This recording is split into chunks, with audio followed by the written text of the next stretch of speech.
major hindrance is the cost of inputs, like energy, as I mentioned. First of all, energy is not available at all, and if it is available at a very high rate. We have to do something on a war footing और SOS basis. जैसे हम कहते हैं कोई जहाज डूब है तो उस बेसिस पे हमें एक बहुत जल्दी एनर्जी क्राइसिस को सॉल्व करना होगा. In spite of all the efforts that government has done in the last 2 years, even today when I am talking to you, we are short of around over 3,000 megawatt of electricity. When we cannot export over $19 billion, and if there is a shortfall of energy, how we can achieve, or we can set a target for, let's say, around $50 billion, which is achievable because of the potential that we have here in Pakistan. So, is it fair, or is it the right time to invest under current economic scenario? I think yes, under the change or fastly changing global scenario. I still see light at the end of the tunnel. And I see it's high time that the investor should come forward and invest in our country. Not only the foreign investor, but also the domestic investor. Although the foreign investor has gone down remarkably also in the last 2 years, from 2007-8, from $8 billion to currently $2 billion the last year. But I think if we go, I was going through the survey of Overseas Chamber of Commerce, and 73% of respondents have said that they would like to reinvest, or they would like to make more investment in Pakistan in their existing units or in the new investment. And I was also going through a Japanese study.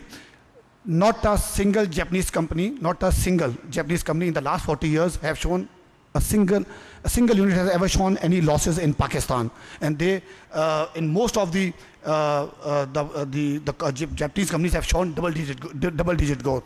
Same goes for a lot of multinational like Nestle and Engo. Even in some cases, they have given dividend to the tune of 500% in Pakistan.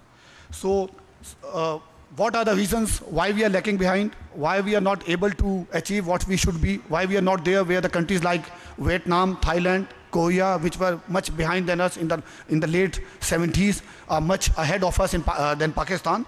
I think we have not been able to allocate, or we did not have the consistent policies for the last 10 or 15 years.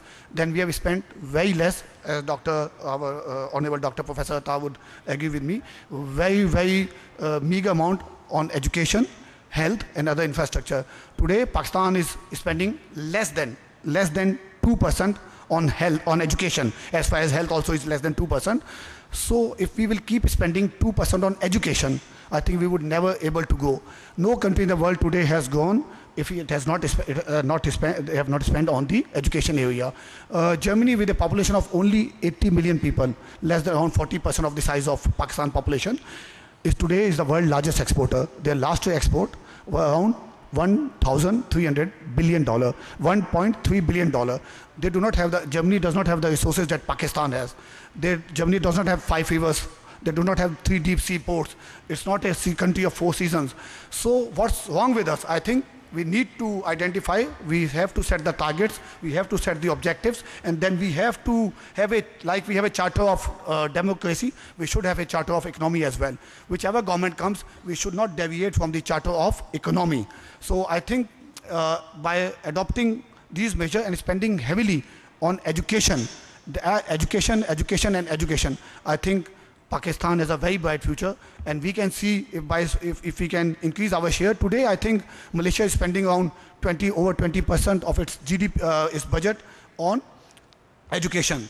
I do not compare with Germany, do not compare with other, even in the region areas with Bangladesh, with Bhutan, with Maldives, with Sri Lanka, with Bangladesh, we are much lower, we are spending much lower than these countries. So we need to have a budget, and we have to see the seriousness on the part of government in this area.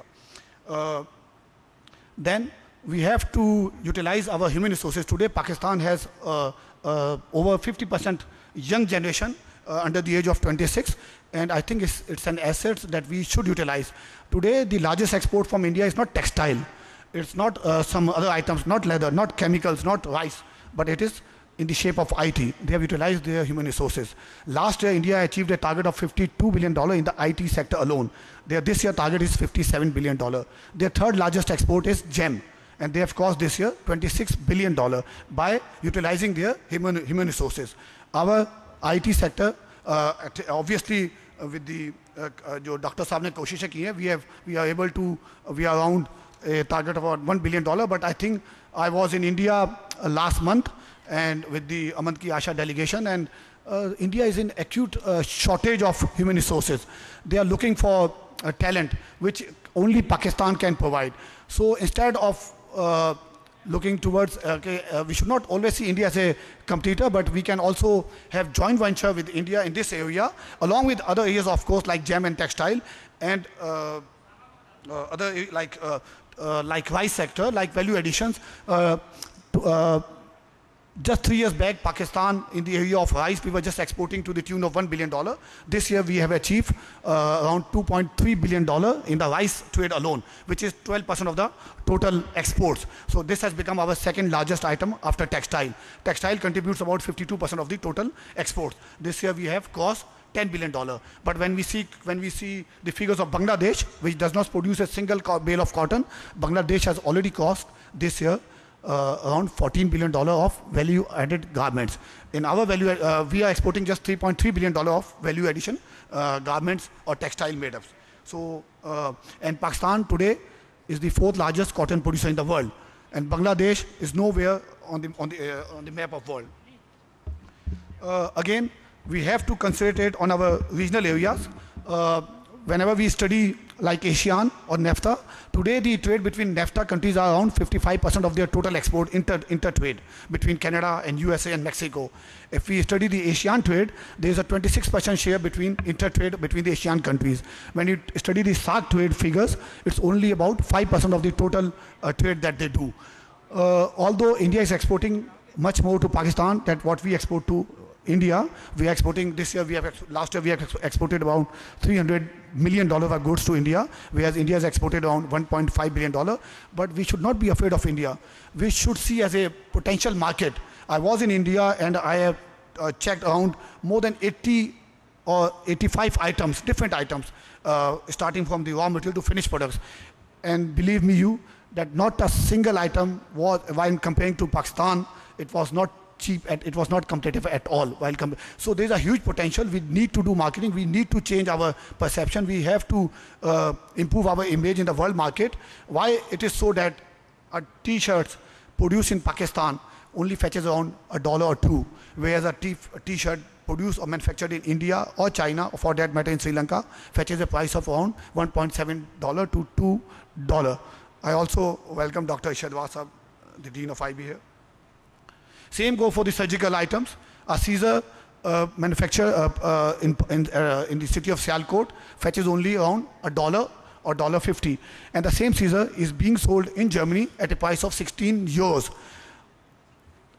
The same Caesar is being produced next door under the umbrella of a multinational company or some well-known international brands. So we need to do marketing. We have to create an image. We have to create a positive perception about Pakistan, where we can get better prices for our raw material. Unfortunately, after 63 years, where still most of our products are based on raw products, we are not able to add value to our products, which other countries are doing. India has switched over from the raw products, is swiftly switching over to the value-added area. We also have a shortage, acute shortage of water. I would not make a comment, a political comment, whether a Kala dam should be built or not. But whatever dam, whether it is Pila or Neela or whatever color it has, we need to build dams in order to cover the acute shortage of water, which we foresee. The next war, what we see in the world today would be on water, not on a political basis. So, and then again, we have lost much more when we talk about the war on terror. We are the #1 supporter